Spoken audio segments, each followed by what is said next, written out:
Hey, welcome to my kitchen. Because it's the holidays, I thought it would be a good time for me to go ahead and show you guys how I make my crusty bread. A lot of people ask me for the recipe, so I thought I would just do a quick tutorial to show you how easy it is to make your own bread at home. You do need a couple of things, but they should be things that you already have in your household. So one is a bowl, so you'll need a bowl. I have warm water sitting in my bowl, which I'll explain later why I have the warm water in there. You'll need salt. I particularly like kosher salt for my bread, but table salt will do just fine. You'll also need a little bit of plastic wrap, a measuring cup, measuring spoon. You only need one. And then you need something to scoop the bread or serve the bread. I prefer to have a silicone spoon because it's easier to scoop the dough around without it getting stuck to the spoon. And then last but not least, something you may not necessarily have is this rapid rise instant yeast. You do need yeast in order to make bread. They sell these in a pack of 3 from Walmart, Target, any local store, your grocery store, and they're about $1.40 for all 3. Lastly, as far as the cooking container, you are going to need either a Dutch oven. If you do not have a Dutch oven, which is simply just a heavy pot, you will need at least a cast iron skillet. For the purposes today, I am going to go ahead and use the cast iron skillet to make the crusty bread. I do not use a cast iron skillet at home. I always use my Dutch oven. If you don't have one, feel free to use the cast iron skillet. If you have a Dutch oven, that is going to give you your best results.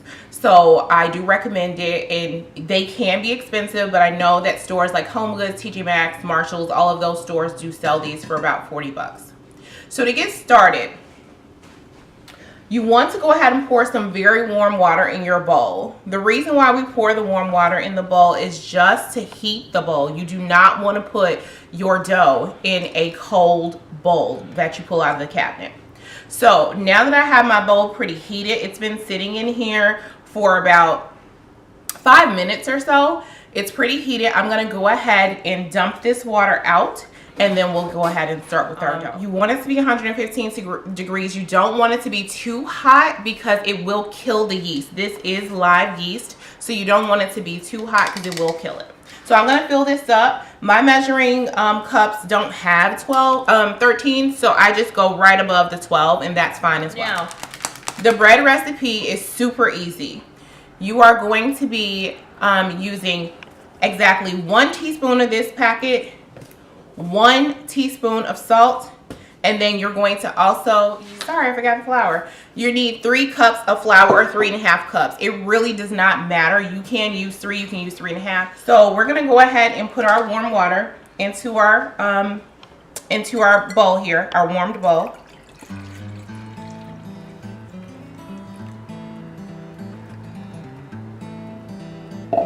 And then we're going to go ahead and open our yeast.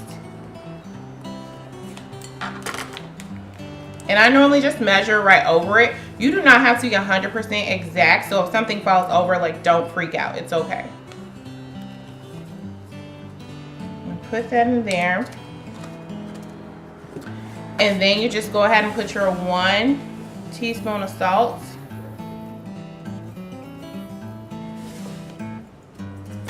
And you just give it a good whisk.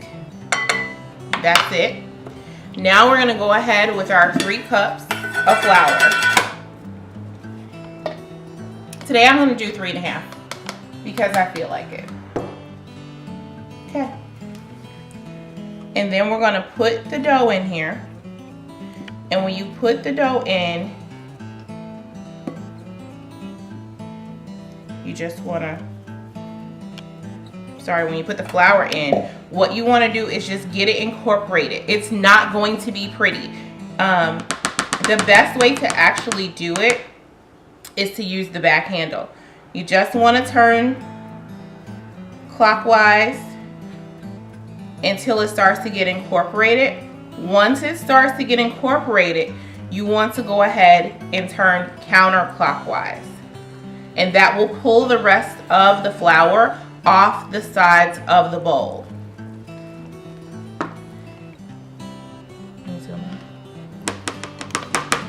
This is how your dough should look. It's going to be shaggy, it's not going to be pretty. You are making artisan bread, so it needs to form air pockets in order for the dough to be nice and crispy and fluffy. Now, one thing that I particularly do with mine, and you don't want to lose any dough, so make sure you scrape off the spoon. One thing I do with mine, sometimes I make it exactly like this for the kids. I'm done, but the bread that I make more often than not is going to be my lemon and herb bread. So I'm going to show you, if you want to incorporate other things into your bread, you can do that as well. So I have already shaved a few different cheeses and lemons zest. I'm going to sprinkle this on top of my dough.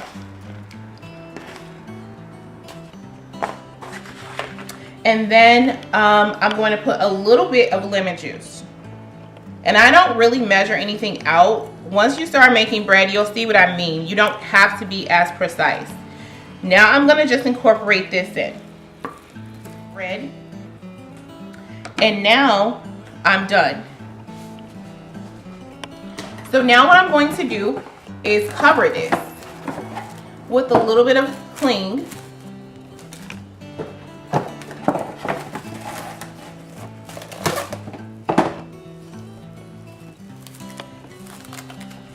And now you are going to put this in a warm place. Now, when I say warm, I do not mean hot. I'm going to sit it in my oven, but my oven is not hot. My oven has not been on. So I'll just turn the oven light on, because what you want is for it to be about 75 degrees. The reason why you need it warm is because you want the yeast to work. That's why we started with a warm bowl instead of a cold bowl. But keep in mind, you can also make this recipe overnight and not have to worry about, necessarily keeping it in a warm, draft-free place. You can just sit it on your counter and make it the next day as well. But I plan on making this bread today, and I want to make it within 2 hours. So this only has to sit for 1.5 to 2 hours in a warm, draft-free place. I'm going to turn the oven light on to give it some warmth. Now that is pretty much it for the bread. I will come back and show you guys after it's been 2 hours. I'm going to show you exactly what I do to prepare the bread for the baking dish. Now, all right, so we're back. It has been 2 hours since our bread has been proofing in our oven with the oven light on. So I'm going to show you that. As you can see, it's huge. Note to self, you may want to use a bigger bowl than I did. Now, as I pull it back, you see all of these strings. You see it's very shaggy. This is gluten. So that is what you're looking for. Now, in order for it to not stick to your plastic wrap, you can of course spray your plastic wrap with cooking spray prior to. I don't have any cooking spray, but I should have wiped it down with olive oil. Just use a bigger bowl. It's okay if it's been more than 2 hours. The longer it actually sits in, the better it is for the bread. So it's fine. So now what we're gonna do, because obviously we can't work with this bread, we're gonna take our spatula. You can use wooden, or you can use this. If you're going to use a wooden one, or if all you have is metal, you can use it, but I would recommend that you rub it down in some oil so it's less stickage. So what you want to do is take your end and you want to put this in, and you don't want to stab it, but you want to kind of pull it away. And you're going to start to see that bread pulling away, and just kind of get to the edge, and that's what you want to do. So this is our degassing method. Now we want to use a little bit of flour. So I put some in my little top here, and as I'm degassing it or rubbing it around, I'm going to get it floured so I can get it out of this bowl. And it doesn't have to be perfect, so don't worry if you feel like you're making a mess. It's okay. The plan is just to get it a little less sticky so you can get it out of here. At this point, we'll flip the bowl onto a floured surface here, and they will go ahead and knead the bread. And when I say kneaded, it's basically folded over. I'm going to show you that, but I also want to show you that you can absolutely just take this bowl and flip it right into your baking vessel. You do not have to touch this bread at all if you don't want to. So I will show you that for some people who feel like the old-fashioned way is to do that, but you absolutely don't have to. So you just flip it over, and you want to put flour on top. And then you want to just fold the bread, and you're going to keep having to put flour on top, which is why kneading is not always my preference. Only time I knead the bread is if I'm making sandwich bread, to be honest. So this is it. This is all I'm going to do. Fold it over a couple times because you do not want a smooth bread. You want your bread to be a crusty bread. So that is all. Now, before I oil the skillet, I do want to talk to you about the Dutch oven because this is my normal way of baking the bread. So the Dutch oven is here. It's a very heavy pot. Here's the top. What you would normally do is put this pot in at 450 degrees in your oven, and you would let it sit for 30 minutes while you're letting your bread go ahead and proof a second time, because we are going to proof this bread one more time. 50 degrees, let this thing get really, really hot, because what you're wanting to do is steam your bread. That's what's creating the crust. Go ahead and show you what the skillet would look like. So here's our cast iron skillet. And the cast iron skillet, we're going to go ahead and put a little bit of oil in it. And this is just a wet cloth because it's easier to move around oil when you have something wet. So I'm just going to rub this in. And you can absolutely pick this up and dump it in here. But for the purpose, for what I like to do is just put a little piece of parchment down. And I've just cut this. It's not exact. It's not even really circular, but it'll work. So we're going to put that there. And now we're going to go ahead and lift our bread.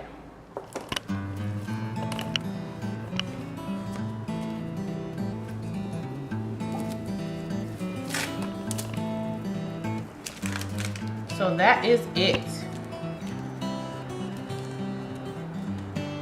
Now that we are done, we are going to go ahead and take a cloth and we are going to cover this up for 30 minutes. Once we cover up for 30 minutes, it is going to fill up the pan again. And then I'm going to show you just how to put a little bit of decoration on it, and we'll be able to go from there. All right, so we are back for our third and final stage. So now it's been 30 minutes. This is what our bread looks like. So it's not like the prettiest thing, right? But just wait until it rises. So I want to just give you guys some last few steps on what I do to actually dress up my bread. So remember, I made lemon and herb bread. If you did not make lemon and herb bread, then skip the step of putting more lemon and herbs on top, but you absolutely want to put flour and a little bit of salt on top, and this just gives it a really pretty color. And it doesn't have to be perfect. You really just want it to look nice. And then I'm just pressing it a little bit just so that it sticks in. And you can also do this at the beginning, like when you get ready to let it sit in the skillet for a minute. You can do that too. It's fine. It's no big deal. So then what I'm going to do is take a flour sifter. And the reason you can do this absolutely with your hand, but I just like that it makes it a little bit thinner for me. So now I'm just going to sift the flour a little bit at the top, and you see how thin it gets that flour. Sprinkle a little bit of salt on the top. But you can absolutely take a regular razor blade and or even a really good knife. So I'm just going to take this and I'm going to cut a couple of slits in my bread to just make sure that when it bursts, it has a really nice design.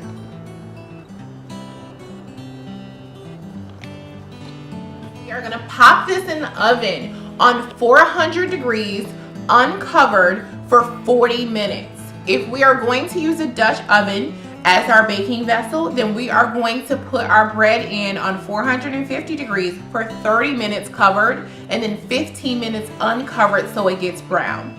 So again, 400 degrees, 40 minutes. Here we go. All right, so we are back. We are ready to take our bread out of the oven.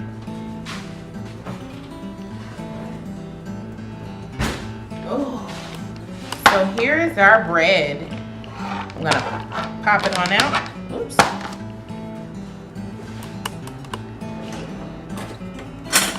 If it doesn't pop out right away, you can always get a knife and just kind of go around it. There we go. So here is our bread loaf. And remember, I have the parchment paper at the bottom, but I do want to show you the bottom of the bread. Here's what the bottom looks like. And here's the top.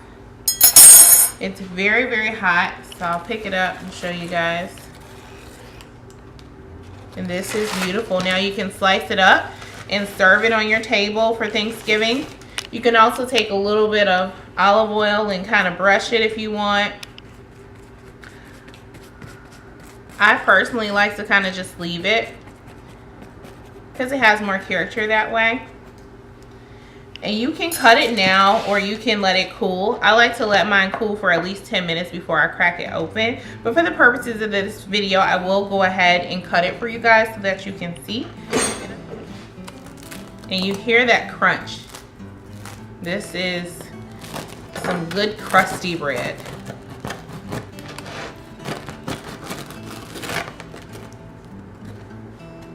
And the reason why you do want to wait to allow your bread to cool, because you don't want it to deflate like mine just did.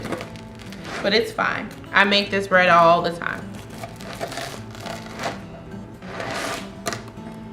So here's the inside of my bread. Smoking hot, so yummy. It's my favorite bread. And look at that gluten. It's so good. Try this recipe. If not for the holidays, just try it maybe on a Friday night. Maybe you're gonna have some friends over, you can always set out some Parmesan and oil for dipping. Or of course you can put it on a cheese platter as well. So you can cut this up. Or of course if you're having just some canned soup or something like that and you want something homemade, you can do this as well. So hope you guys enjoy it and have a happy and warm Thanksgiving. Bye.